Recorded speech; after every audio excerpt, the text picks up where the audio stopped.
Hello everyone, welcome to my YouTube portal. तो आज हम स्टार्ट करेंगे क्लास 11th का एक नया टॉपिक है जिसका नाम है एरर।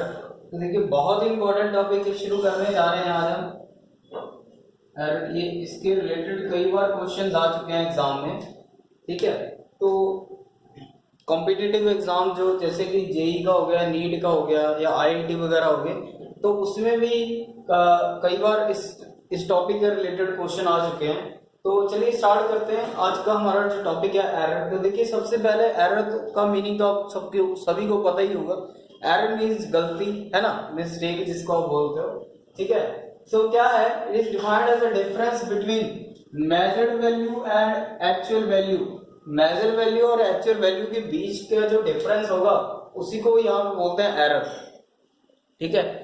मेजर वैल्यू और एक्चुअल वैल्यू के बीच का जो डिफरेंस होगा उसी को एरर कहा जाता है।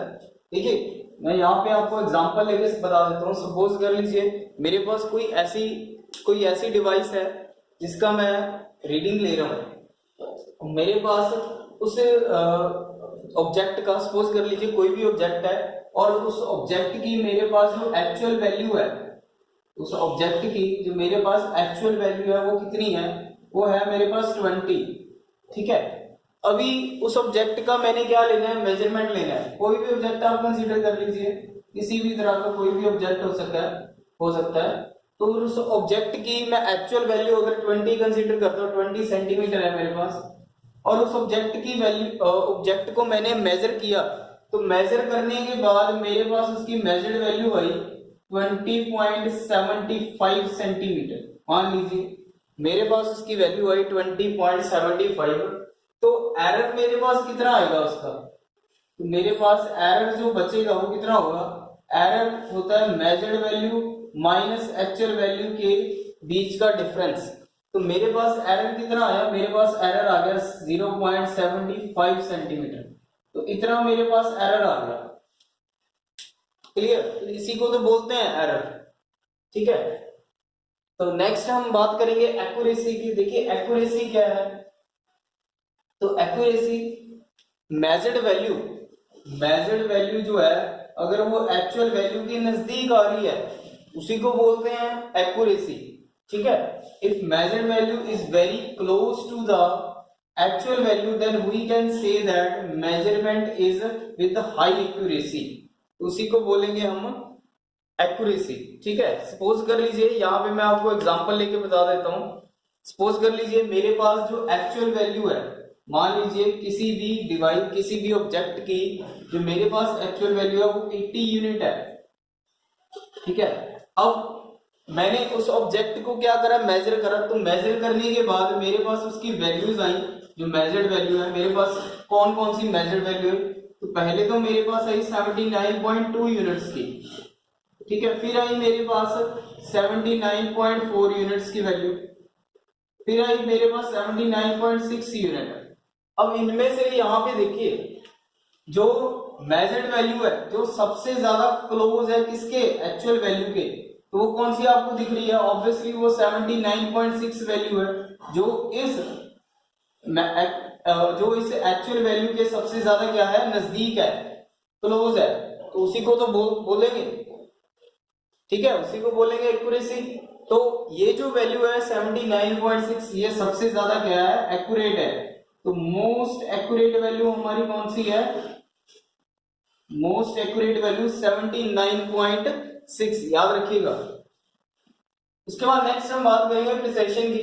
तो प्रिसिशन का मतलब होता है लिमिट्स ऑफ मेजरमेंट, याद रखिए, लिमिट्स ऑफ मेजरमेंट। जहां तक हम किसी ऑब्जेक्ट का मेजरमेंट ले सकते हैं, जहां तक उसकी वैल्यू पॉसिबल हो सकती है, उसी को बोलते हैं, जहां तक उस ऑब्जेक्ट की वैल्यू की पॉसिबिलिटी हो सकती है। सपोज कर लीजिए मेरे पास मैंने किसी ऑब्जेक्ट का मेजरमेंट लिया, तो उसकी जो मेजर्ड वैल्यू आई मेरे पास, जो वैल्यू मेरे पास आई मेजर करके, तो एक तो आ रही है 3.6 यूनिट की, एक आ रही है 3.62 यूनिट, और एक आ रही है 3.628 यूनिट, ठीक है। अब मेरे पास जो मेजरमेंट की लिमिट है, जो मेजर्ड वैल्यू की लिमिट है, वो कहां पे सबसे ज्यादा आ रही है, वो इस वैल्यू पे आ रही है ना। तो प्रिसेशन का मतलब क्या है, जहां पे लिमिट हो मेजरमेंट्स की। तो मेजरमेंट्स की लिमिट सबसे ज्यादा कौन सी वैल्यू पे आपको शो हो रही है, आपको 3.62 यूनिट 28 यूनिट पे शो हो रही है ना। तो इसका मतलब सबसे ज्यादा प्रिस्क्राइब वैल्यू कौन सी है, यही वाली होगी। तो मोस्ट प्रिस्क्राइब वैल्यू कौन सी है, मोस्ट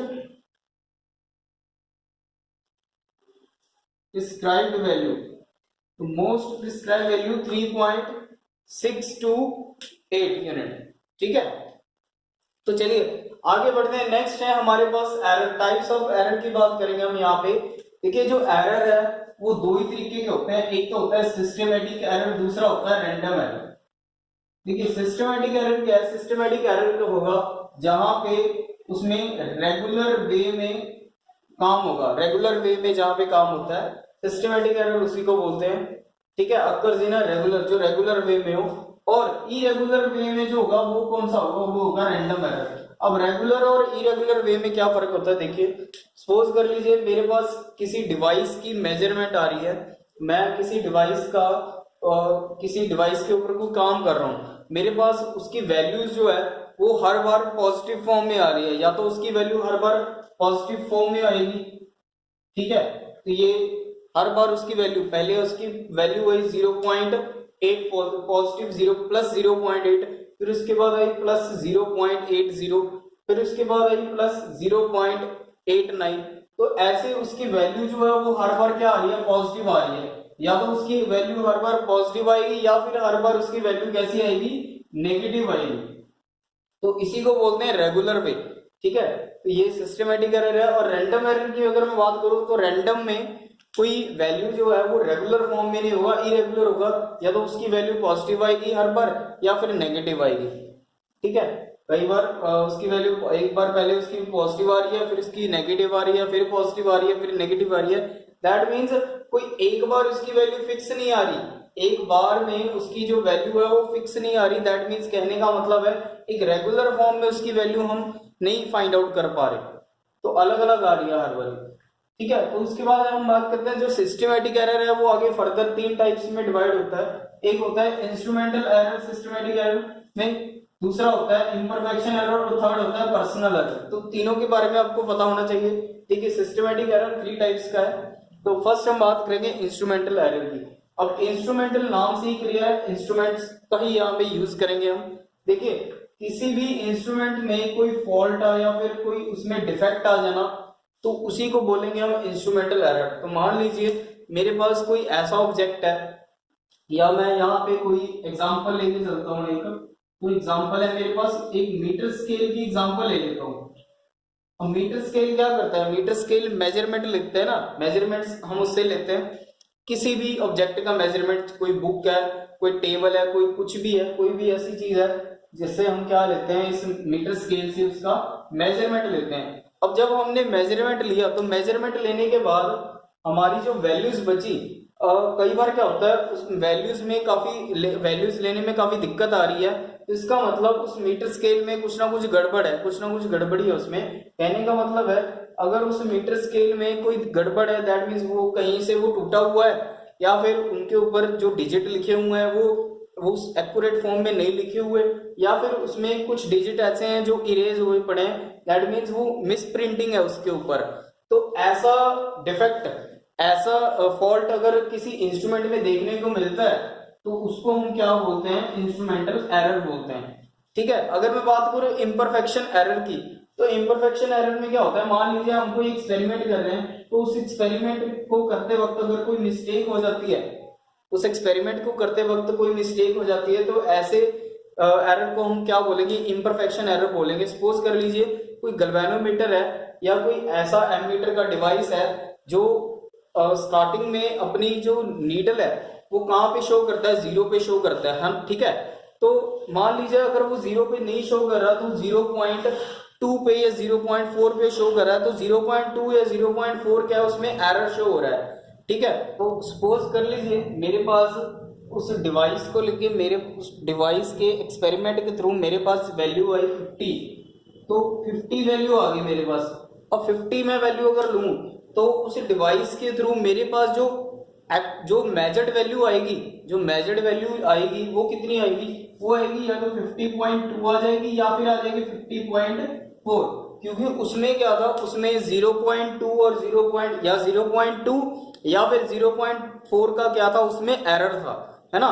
तो इसका मतलब वहां पे वो वैल्यू कितनी शो करेगी, या तो वो वैल्यू शो करेगी 50.2 शो करेगी या फिर 50.4 वैल्यू हर बार शो करेगी। दैट मीन्स कहने का मतलब है हर बार वो वैल्यू कितनी शो करेगी, 0.2 प्लस शो करेगी, 0. या फिर 0.4 प्लस शो करेगी, ठीक है। दोनों में से कोई भी एक हो सकता है, ठीक है।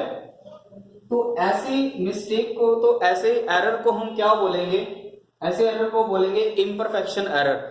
कहने का मतलब है एक्सपेरिमेंट लेते वक्त अगर उस डिवाइस में कोई गड़बड़ ऐसी हो जाती है भी वो एरर हर बार शो करता है, तो ऐसे एरर को इम्परफेक्शन एरर बोला जाता है। उसके बाद नेक्स्ट हम पर्सनल एरर की बात करें तो देखिए पर्सनल एरर क्या है, mistake while taking reading carelessly.